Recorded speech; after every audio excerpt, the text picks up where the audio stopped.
What's going on? Up. How you doing, Joe? Good. Being tired. That's Yeah, why the video is this late. yeah. It is what it is, but what can you do? We both live very busy, active lives, and Yep. while this is live, we're doing this more as like a recording than a live, to be honest with you Yeah. guys. Yeah. Um, Yeah. we'd be really surprised if anybody popped in the chat, but Probably not. uh, yeah, but for us, we still wanted to kind of go over the race Yeah, for sure. yesterday and just kind of give our thoughts on the matter. Dude, Cole, what's going on, man? Somebody's there. Did not expect anybody to join the chat. We were literally just saying we're doing this more for video's sake. But hey, what's going on for English Lies? LCAP, what the hell? What are you guys doing at this hour that you randomly decide to join a live stream that we weren't even planning on doing? This is not supposed to be like this. It was not, we were not expecting anybody to join, but you guys are all welcome. LCAP for English Lies and for English Lies, if I can English myself. And Cole, thanks for popping in, you guys. So, Joe, I have my opinions about yesterday's race. What did you think? It's definitely a good race overall because you can see some performance and some fight back from teams. And of course, as we all know, Max cruised to finish line, but he's not here. He's not our topic today. But I feel sorry for Checo. I really do feel sorry for Checo because it's his home race and he wants to perform, but things just got a little bit messy. There's nothing he can do, and he's like Hamilton for the Qatar race. So, I have a slightly different perspective on things. Yesterday, I thought was a great race. Actually, like it was. We're finally getting races this season that I wish we kind of had all season long. Like, okay, Max finally ran away with like a 14-second lead at the end, you know? But I do not feel even remotely bad for Checo, actually, because Checo did it to himself, man. Yeah, like, I mean, you look at the replays from my point of view, and you're just like, dude, Checo, like you have to, you're sandwiching the guy. And he said it in like some of his interviews that he expected him to back out. He's not going to back out in that situation. There's barely any room for him to back out. You know, and you know that it was 100% Checo's. No, it was 100% his fault. But again, I feel sorry for the fans actually. Yeah, I feel that's right. To see their home heroes falling apart like that in the first turn of the first lap. Yeah. Like they showed at one point like a little kid crying, you know, and I was like, okay, I feel bad for that kid. I feel bad for the fans who really wanted to see him perform, and I think because of that, he should have been a little bit smarter. He should have been a little bit more concerned. Yeah, like he could have backed up, taken third off of the start, right? He could have tucked in behind Leclerc and then eventually overtaken Leclerc, right? And then a battle with Verstappen. Yeah, because the Ferrari is not that fast this weekend. No, not at all. They are not that fast. So it's like, hey, you got just fight another day. You got fight, do it in the other stages of the race. Yeah, like here's the thing: Checo's a racer, right? So like as a racer, I understand he's going to go for it, any chance he can, whenever he can. Right? Great. But that being said, he really, really should have thought about survivability for the race rather than completely losing it on the first corner, Yeah. on the first lap. I mean, it's he doing the Hamilton thing on the Qatar. Like, I mean, even Hamilton apologized that it's his fault. Yeah. All wrong. So Yeah. Yeah. I agree with you for English Lies. Like, he absolutely made a bad decision in the moment for that circumstance. Yeah. Like he said, he assumed that Leclerc was going to back off. Leclerc was definitely, anybody could have known Leclerc was not going to back off. And like, to the people who didn't understand, like, those Formula One cars is really hard to see, especially in Leclerc's position. Yeah. There's so much blind spot, so Leclerc didn't even know he's there remotely. Yeah. Even if he did, like, why would he back off, right? Like, because he has the position, he has the racing line, he owns that racing line. Yeah, think about his psychology in the moment too, right? Everyone was talking about how the guy got pole position, but his, like, on only 4 occasions ended up on the podium from being in pole position out of like 15 times that he's been on pole, right? So of course the guy wants to, like, defend his name, defend his capabilities, right? He's gonna go for it, right? So, like, for Checo to stack 3 wide into turn 1, stupid, absolutely stupid. And especially, right, like, you saw how good both Red Bulls got off the line, right? Yeah, quick. For both of them to overtake, like, basically both Ferraris, right? For sure, Checo had pace. Like, there would have been no issue for him overtaking Leclerc. Yeah. So, like, no, it's been stupid. Yeah. And again, I feel sorry for the fans because it's in Mexico. It's he's their home hero. Yeah. But there's nothing you can do because it's already happened. Yeah, long story short, Checo shit the bed. He didn't need to, right? Freaking Hamilton had a great drive. He has an amazing drive, especially when he slapped on that medium. And then he even doubt himself, like, the medium is not gonna last. But again, it's Hamilton magic again. How many times have we seen that? Of old days where he's like, "Oh man, these tires are gonna go," and then he does, like, stupid number of laps with them. Yeah, and I mean, of course, Max pulled away in the end, like 9 seconds, 10 seconds, but Leclerc doesn't even catch up with Hamilton with the medium tire.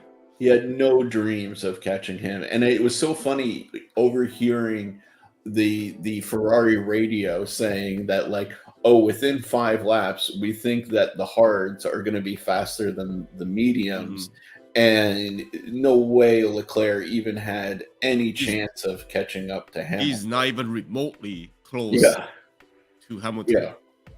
And, so, I mean, one thing that Hamilton mentioned after the race is that he actually feels really, really good on the balance of the car, that he can do with him. He's kind of went back to the old Hamilton way of driving. That's what he said, which is really nice to hear. Finally, Mercedes has a platform to compete with Period. Actually, like, like, okay, they can't compete with the RB19. Not yet. Yeah. Yet, but close. They can at least reduce the gap by 5 seconds. Yeah. Which is crazy. And finally have a good platform to build on top of. CBM, that's evil, dude. I just read that news earlier today. Yeah, dude. I mean, like, the RB19 is just such a dominant car. Like, they were literally talking about it at the beginning of the race and about how as a car design, That's it's what going to go down in history as that. being like Mhm. such a dominant car No, design. I feel like for me the RB19. I mean, even though I don't like Red Bull, but the RB19 as a car, as a race car, Yeah. it can stand up with the great Yeah, race car, of course. the Yeah. Lotus, the FW14B from the Williams, Yeah. the No, EX1, the the RB19 is a modern day work of art. Like and there's no the question. W11 of the Mercedes. Yeah. It's up there with those the greatest car, the greatest Formula One car of all time. Yeah. Yeah. No question. No question. You know. Who else had an interesting day? Norris had a Norris has hell of a day. all of his maneuvers of the overtake. It's masterpiece. Yeah. Yeah. I'm telling you, every race lately, Norris has been proving my prediction that Yeah, he really he will. has what it takes to be He a world Yep, champion. yep. And if No you look at question. his overtake, it was just pretty to watch. It's Yeah. clean and textbook. That's Yeah. all. I was so And like sad to see him so down on the grid, right? But every opportunity he had yeah, to like I mean, like people talk about, Max coming from behind. Norris pulled the same stuff, dude. For him to like go from as far down as he was at the start of the race all the way up through the tire changes, right? Through the pit stops, through the red flag, which all of which dropped him down, and then to come back up again to where literally gave team orders to Piastri to say like, to "Yo, swap let him go." swap the You know, position. yeah, like, bro, Norris put on a master class at the race, honestly. And who knows? Alonso, Aston Martin. I don't know what the f is going on with them. Dude, They are not. Both of their car retired. first of all, Alonso had a miserable day. Apparently, for him, the Mexican GP It's is not on his a shoulders. curse. Yeah, Like really, like the guy never seems to perform, right? But then, of course, Lance Stroll, freaking like just the guy needs to go. Like really, he's like he's not he, even a yeah. good. It's not even about like an opinion of the guy like himself. He's literally like a danger on the road. Like who was it? Like Ocon? I think it was Ocon. Ocon, Who, yeah, yeah, who kept on saying like, dude, the guy is driving like erratically. He's moving too much under braking, yeah, right? Then he gets into a crash with Valtteri Bottas, and like that ends his race. Like, what has that guy done to help the team at all this nothing, season? Let's nothing, be real, you know? nothing. Like it's Nothing. it's ridiculous, But So Stroll needs to go. Like he really does. And Daddy, he's a businessman. He understands like how things are supposed to be, um, how to run a successful business, you yeah, know? yeah, And for him to keep his son on there while he's actively hurting the business it's is not a not good. smart. It's not smart. It's not. Yeah. But overall, like the race was good. I Yeah. enjoyed it, and Yeah. Dude, Yuki Tsunoda, total blow up. Oh, real quick, before we talk about Yuki and AlphaTauri, I agree with you, El Cap. Piastri is amazing. he Like, is. first season on and doing as well as he's been doing, like Piastri shows massive promise for the future. Really, you know? And he's on few occasions he's been outperforming Lando on few occasions. So which is he's doing really really good. Mm-hmm. And he should be proud of himself. And Mercedes, but not Mercedes, McLaren should be happy. Yeah, no, 100%. Like Yeah. I actually, out of any rookie this year, It's PS3. he is outperforming. Out of any rookie, what, last year maybe Yeah. too, he's outperforming, right? Like look at Russell. Russell's no longer a rookie, and Piastri is still, like, I would say, I don't know, like officially in the points, right? But like I would be happier to have Piastri on the team than I would be Russell, to be 100% honest with you. Let me see. Like, who's the standing right now? Yeah, that's what I'm looking up real quick, right? We have Piastri is in 9th. Where is Russell? Russell is in 8th.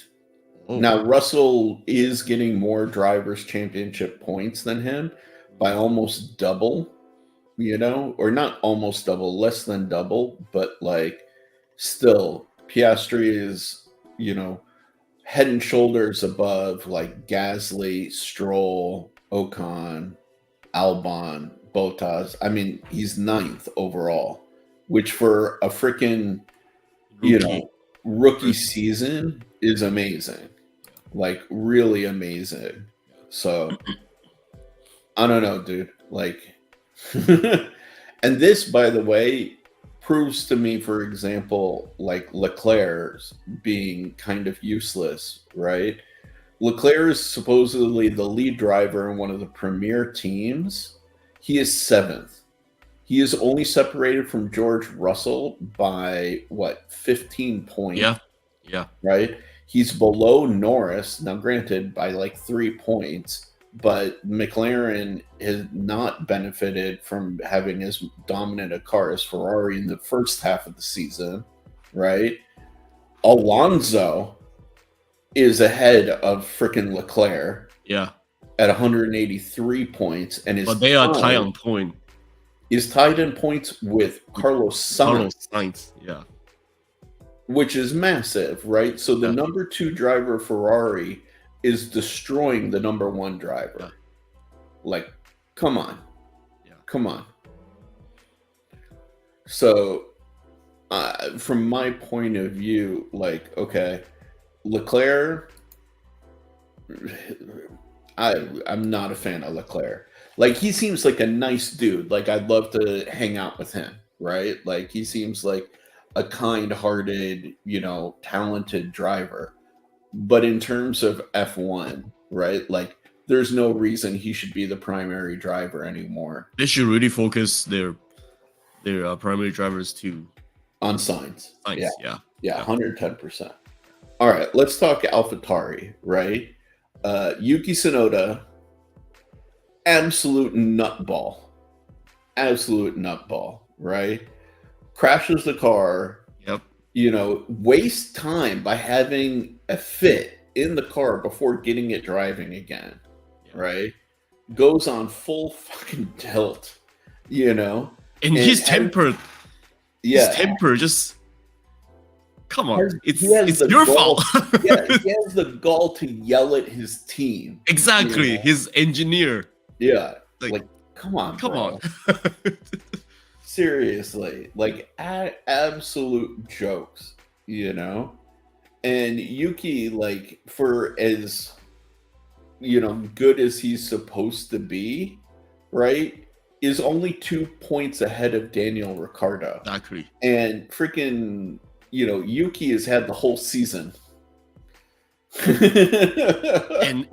and I'm just gonna say it straight. Daniel Ricciardo actually drives pretty decent yesterday. I'm not gonna lie, because he qualified in like 5th. Dude. Okay. I know you don't like Daniel Ricciardo, but I mean, he's there. I have stuff to say.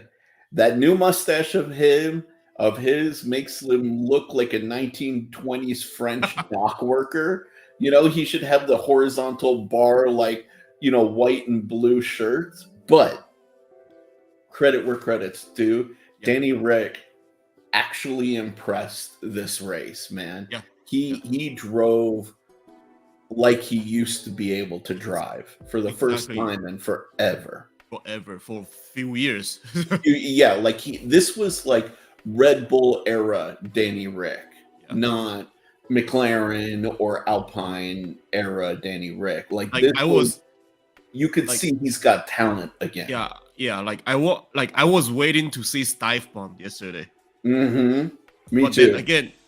then again, I know because he is not as confident as he was in Red Bull yet on that car. Because Dude. what he described is that he needs a very strong front end grip Yeah. with a loose rear end car, Yeah. Yeah. so that he can perform that dive bomb. And we all know his dive bomb back in Red Bull days is just phenomenal. Yeah.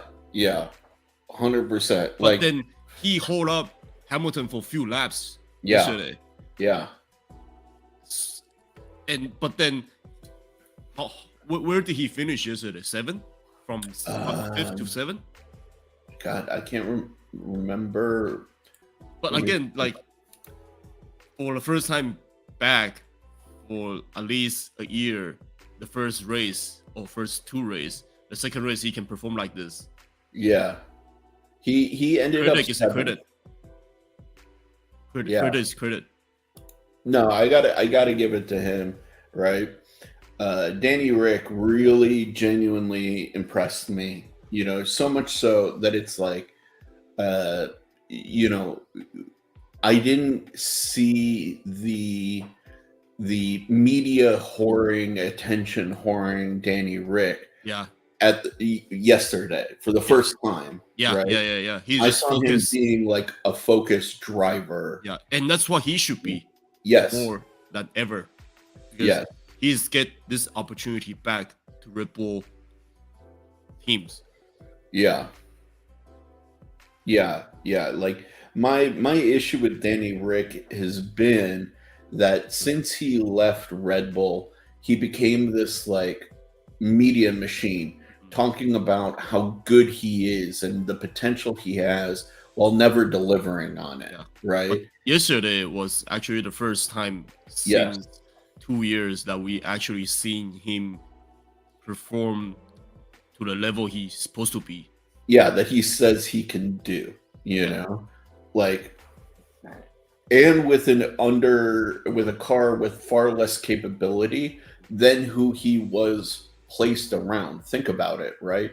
He ended up 7th in an AlphaTauri behind a Mercedes, McLaren, Ferrari, and Red Bull. And I think he's the only like he's the only team that is up there with the top guys. Mm-hmm. Which is big credit to him. Yeah. Like if he can keep this up, if he can keep his head down, right, and stop trying to tell the world how great he is and show it on the track, he will win me over as like a driver, you know. But that's really why I got fed up with him and why I got sick of him, you know, because he's always in the camera and just especially when Drive to Survive started, you know. He was just like, yeah, I'm gonna be a world champion. I'm gonna da. And then, like, you know, he basically, in my opinion, backstabbed Red Bull, right? Which I didn't care for because he knew they were having problems with Alpine being their engine supplier. He left them, took a 3-year contract to be with the essentially like Red Bull's almost enemy at that point, right? And then broke the contract with them, which they had basically planned on building their entire program around him. Yeah. So he then screwed over Alpine, went to an ailing McLaren, you know, chasing the championship, and then we saw how it all fell out, right? It was like, bro, you made a series of decisions based purely on your ego, and you failed. I'm sorry, but I have no sympathy for you at that point. Like, you made your bed, you shat in it, and then you hop back into that same bed, right? And all the while just constantly putting his face in front of the camera. Now it looks like we have a much more humble, much more focused Danny I mean, Rick, and that's I'm what I wanted. like I'm pretty sure that he have think it through because he hasn't have a seat for at least a year now, and gathering himself during the downtime is very important.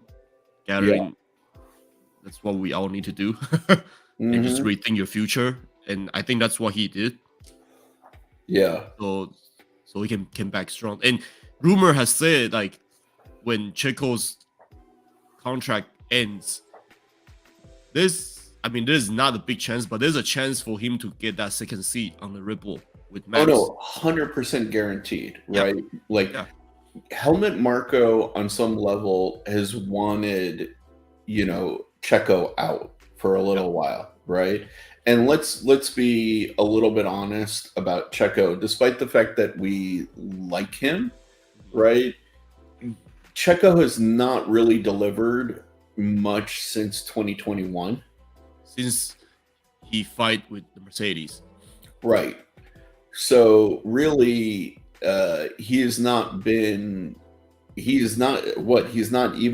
place number 2 in the Drivers' Championship. And right now, especially with this crash, right, it's not looking like he is going to be, number 2. He's probably gonna be overtaken by Hamilton pretty soon.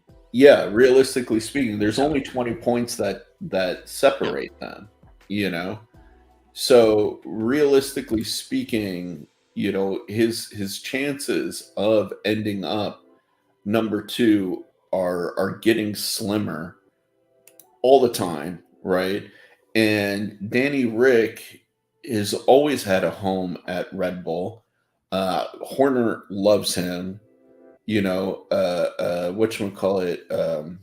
Helmut Marko loves him. And with Checo continuing to take stupid risks and basically like grenade himself, the last few races, really, the whole second half of the season. It's been like that. Yeah, Checo has just been overextending himself, and his capabilities, or just underperforming, which was the first half of the season. Really, this Danny Rick, it doesn't feel like a rumor anymore. It feels like it's a certainty. Realistically speaking, I agree, and I agree with you guys, like in the chat, right? Like Danny's Rick problem always was he talked a lot and drove less, or performed less. His issue is always been on the camera, right? Being a comedian, not focusing on driving. That's all. Exactly, and he never should have left. Red Bull, at all. Never should. He absolutely never should have left Red Bull, but he got scared of Max, in my opinion, and it's it is the way it is. He didn't see that he had an opportunity to be a champion, so he ran away because the team was starting to focus, predominantly on Max. He chased the championship, which is questionable if he even had the skills to get, compete with those front guys. Yeah. Top guys. Yeah. I mean, Hamilton is still there. Right. Max is still in his peak of his career. Right. And we got Carlos chasing them. So unless Max and Hamilton and Carlos suddenly retire. Yeah. And you still got Fernando Alonso in front of you. Yeah, man. But dude, it was really kind of changing to a different driver. It was really surprising to see Kevin Magnussen crash. Yeah. I don't know if you watched closely at the replay, but basically, like the left rear wheel just totally failed and sent him into the wall. I saw the replay. The suspension failed. Yeah, the rear left suspension failed, and it yeah. just Literally, the totally wheel went from being straight to like cocking in, Yeah. and just Yeah. sent him directly towards the wall, which was like, dude, I'm just glad he's okay. walked away. He was okay, but that was a hard hit for sure.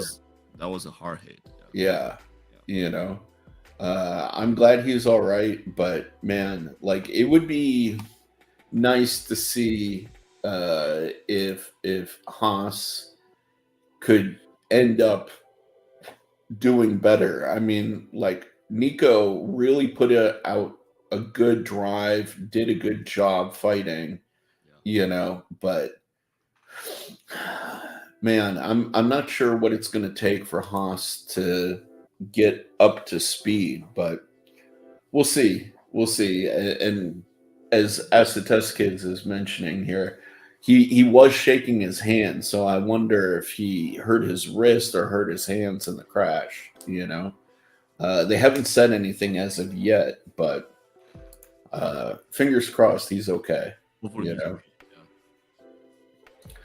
But yeah, man, I mean, I think we covered everybody. Like Max, of course, you know, great drive ahead of everybody else. That RB19 is absolutely unstoppable, right?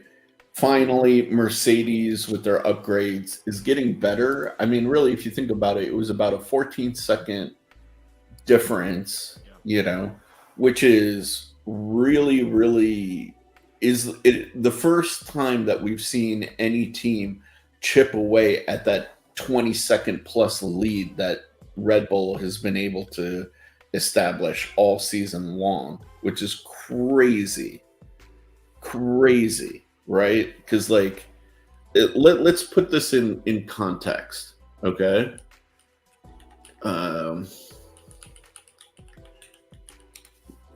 Yeah, let's see. Let's say your average speed. Let's see what F1 race average speed is. So average speed is 138 miles an hour. Okay. Throughout, like if you take the race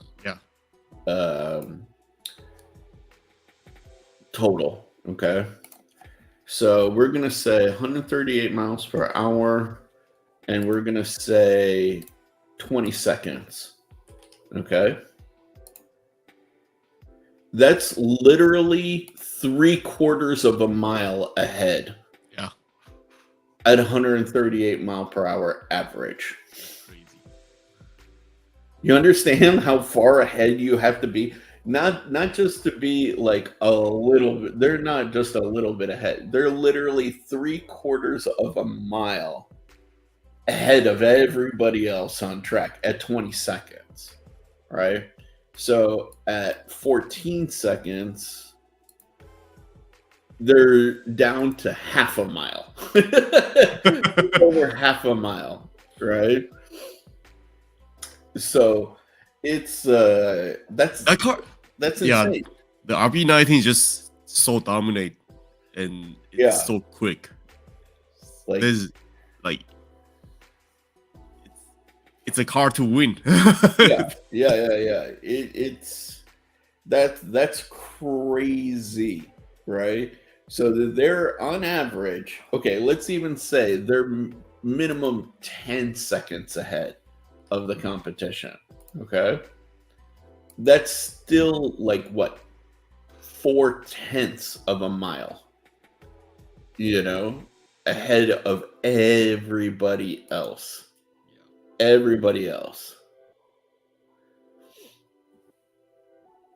Ah, man. That's nuts. So they're minimum 4/10 of a mile ahead of everybody else, and at most 3/4 of a mile. Let's even throw that into kilometers for our friends abroad. Okay, so that's 0.6 kilometers minimum.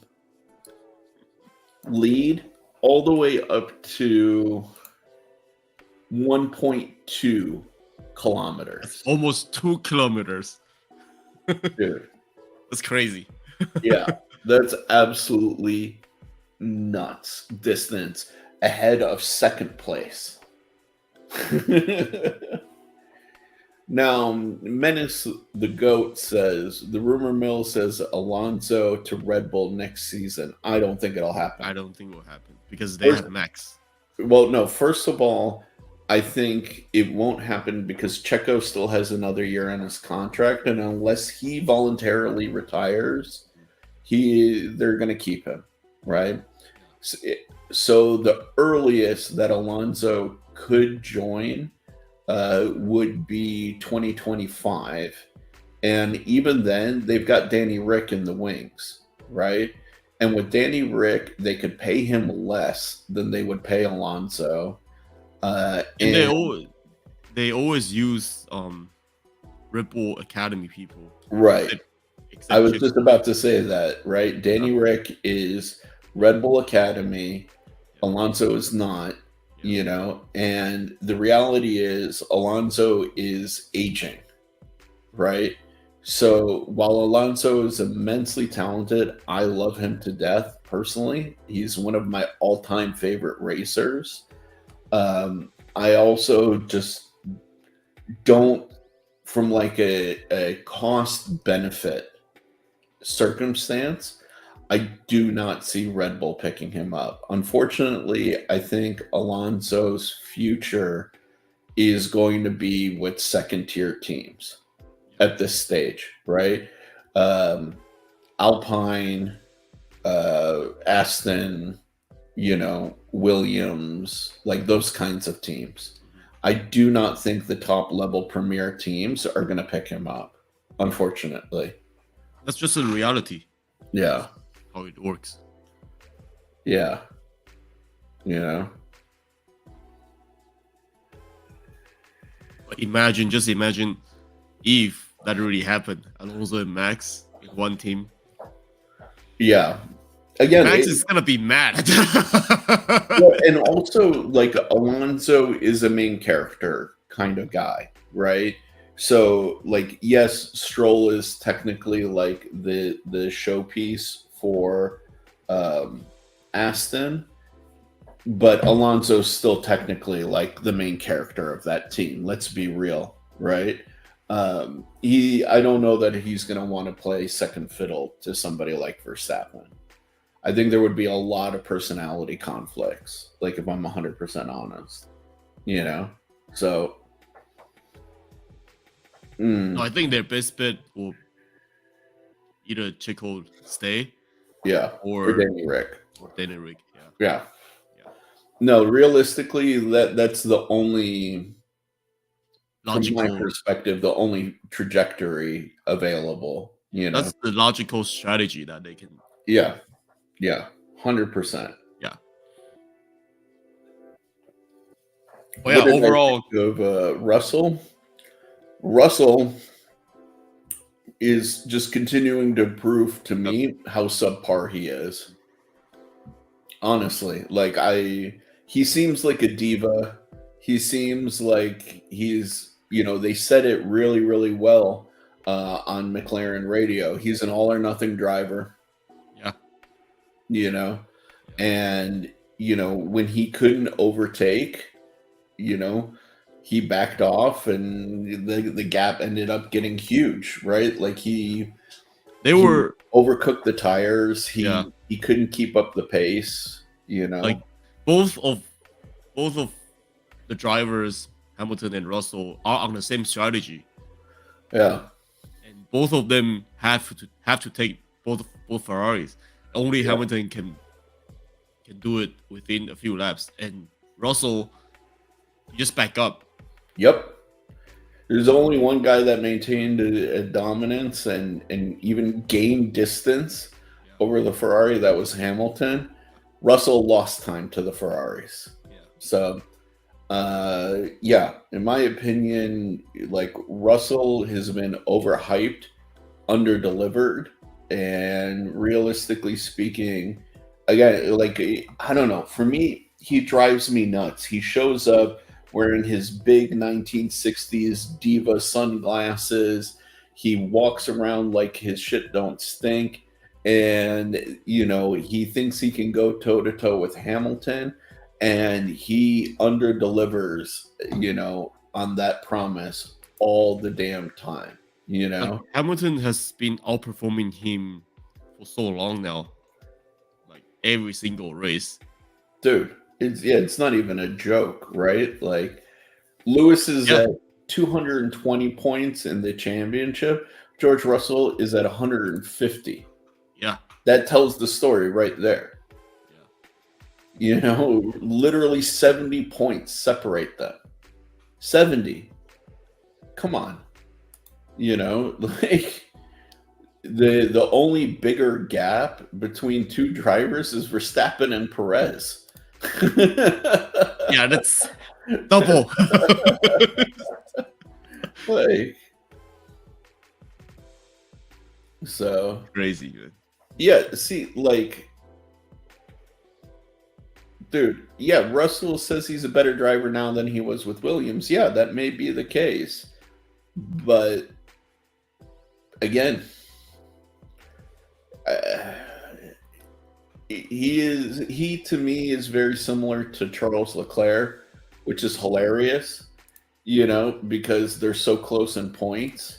He is not strategic. He is not like an intelligent driver. He's an emotional driver, and he has too much variance in his delivery to be at the top level, right? Like you have to be driven and emotional, but also strategic, which is why we see Sainz, in fourth in terms of the points. Yeah. Right? The guy is strategic and emotional, right? Alonso, it's also why he's tied with Sainz, right? Nobody is ever going to question whether Alonso is an emotional driver. He absolutely is an emotional driver, but he's also intelligent and strategic, and that is what it takes, again, that's why Lando is up there in sixth.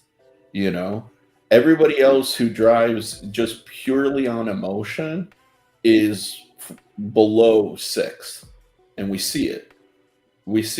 Right? Like you have Leclerc, you have Russell. Okay, Piastri is a little different. It's his, rookie year. Fine. Gasly's a super emotional driver, right? Stroll is an emotional driver. There's a lot of emotional drivers here. yeah. I mean, the only other people that are below sixth place overall in the driver's standing who have that sort of balance are just hampered by poor machinery. Yeah. That's it, right? Like you can make that argument that Alexander Albon is strategic, driver. He is. He's also driving a Williams. So, like, you can only expect so much from the guy. But, like, when you talk about the top drivers, Russell, in my opinion, is getting benefited largely by having a good machine. So I don't know. Yeah, man. Yeah, I agree with Rehan Menace, right? Like, I don't think that Mercedes could have gotten even close to Red Bull, even if they were on the hards for the last part of the race. It's like they fought for position. Yeah.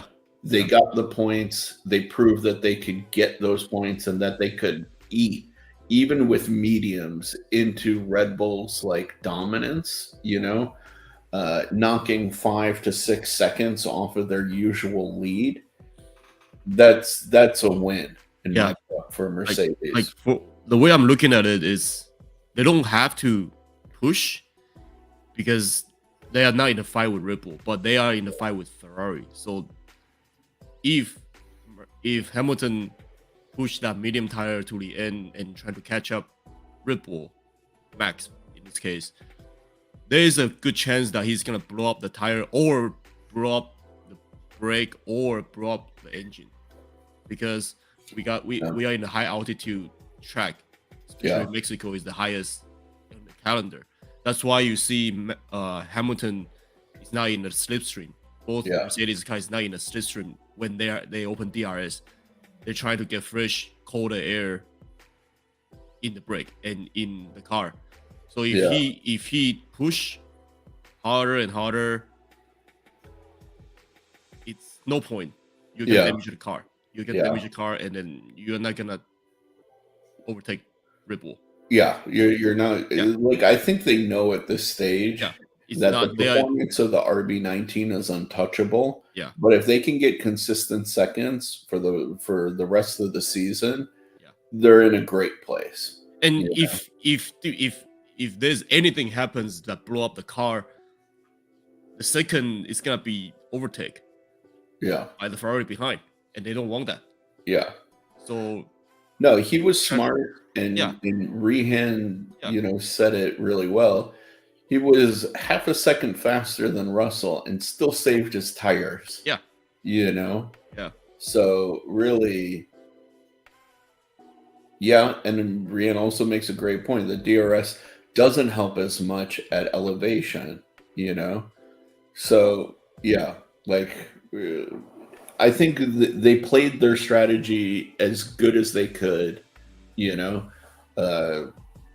Hamilton proved again that he can really manage the tires as long as the balance is good in the car. He outperformed expectations, and really, especially after last race's BS where they were nailed for, having an illegal floor, which is just like FIA. Like, here's the thing. My problem with the FIA in this situation is not that they nailed, Leclerc and Hamilton. It's just that, like, they I know they don't have time to check everybody, but come on, man. Like, if you find it with like two of the top cars, well, no, let me rephrase. It's not even a problem with who they found it out with or like how they did it. It's the fault of the sprint race, right? Like, if you have a sprint race, you don't have the time to properly set up and dial in the car for your particular track, right? And realistically, sprint races, in my opinion, are dumb. They shouldn't have any bearing on the points, and they only take away from the ability to have a properly set up car for race day, right? So, like this, the whole floor issue that showed up is just further proof that the sprint races are taking away from proper competitive race on race day. So, like, really, it's annoying to me. I really am fed up with the sprint races. I don't know about how you guys feel. I don't like this, but I typically don't watch sprint race. I don't even I just don't watch. I don't even watch the highlights. Like, they're stupid, they're annoying, they don't prove anything. The fact that their points contribute to the total points race, is I think really ridiculous. Again, for example, a few races ago, Max ended up second in the sprint race, still won the championship because of the points that the sprint race gave him, right? Like, do you really want your champion, your world champion, decided at a sprint race? Like, come on, man. like that's just, I don't know. It detracts from the core of the racing series, in my personal point of view, and it's got to end, you know. And the floor controversy or the floor issue just further illustrates that point for me. It just drives it home, you know. So that's just my 2 cents on the matter. I'm over the sprint races. Sprint races. Oh. Yeah. And then the problem that FI it's all has for me is it's not really about the rules being manipulated or anything. It's just the consistency of the Yeah. way they govern everybody. Yeah. Sometimes this happens, sometimes that doesn't happen, and it's not fair for everyone. Yeah, I mean, I get it. The sort of like random spot checks are meant to be a deterrent for everybody, because you never know when you're going to be randomly checked for whatever, you know, requirement. So it's better just to comply than to risk exposing yourself. But at the same time, yeah, like they've been inconsistent in a lot of issues, particularly with like track limits and so on and so forth. And like, I don't know, they're just not proving themselves to be a excellent ruling body, in my opinion. You know, but anyways, we did not expect to do like a full-blown live stream with all of you guys here, but we're really glad you guys showed up. You know, not what we expected. Yeah. Oh, there you go, New Maid. Yeah, so the checks were not even random. So, yeah. But yeah, as we said, we did not expect this to go into a full-blown live stream. We are happy though that you guys showed up. Thank you for being here. Hopefully you guys enjoyed the race. I thought it was a very enjoyable race. For the last few that we've been having have been the Austin and Mexico. Yeah. And I'm predicting Brazil is also gonna be a good race, because that racetrack always give us some pretty iconic race. Yeah. For the last few years. Absolutely. So, and of course Las Vegas is after. Yeah. I think that we're gonna have some more excitement for sure. The only reason why I'm watching Las Vegas race is because it's in Las Vegas. That's all. Hey man, that's a good enough reason as far as I'm concerned. Yep. But yeah, guys, thank you guys for pumping in. No, we did not go to Vegas because the tickets were crazy. We were thinking of going, because for us it's just like a few hours drive. Yeah. But no, the ticket is too much. Standing room only tickets were $1,200, and I'll just put it bluntly, my fat ass ain't standing for an entire race. Me too. I'm not standing for 3 days. No, definitely not. With all the walking and standing, nope.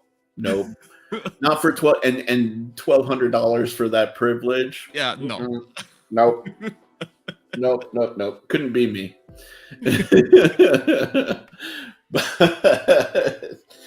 But hopefully, you know, we'll have some more affordable options in the future. Yep. But we'll definitely look into next year. Yeah, absolutely. We would love to live stream from the race. We'd love to show you guys some behind the scenes stuff, but you know, tell them to bring the prices down. Yeah. Anyways, guys, thanks for popping in. We were glad you guys all showed up. Much love to all of you. We hope you have a wonderful week ahead of you. And we'll catch you guys after the Brazil. All right. This week. Peace. Peace, y'all.